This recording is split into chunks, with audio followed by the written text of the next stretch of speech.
അതെ അതെ മമിതയുടെ കല്യാണം ഉറപ്പിച്ചു. ഏത് മമിത ബൈജുവിൻ്റെ? അല്ല, അപ്പുറത്തെ വീട്ടിലെ മമിതയുടെ. ചെക്കനെ ഗവൺമെൻറ് ജോലിക്കാരനാണ്, വില്ലേജ് ഓഫീസിലെ ക്ലർക്ക്.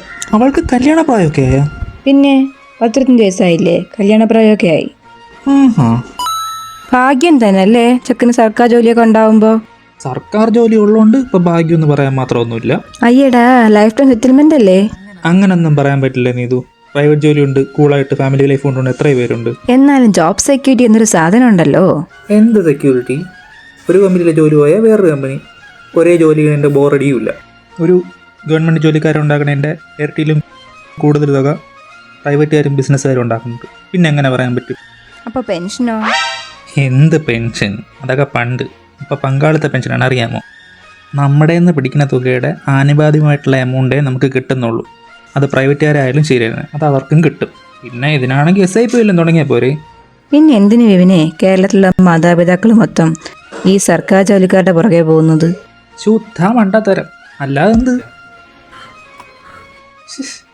അല്ലല്ല, ഒരു കാര്യം ചോദിക്കട്ടെ, പിന്നെന്തിനാണ് ഇയാൾ ഉണ്ടായിരുന്ന ജോലി കളഞ്ഞിട്ട് PSC പഠിക്കാൻ വേണ്ടി നിൽക്കുന്നത്?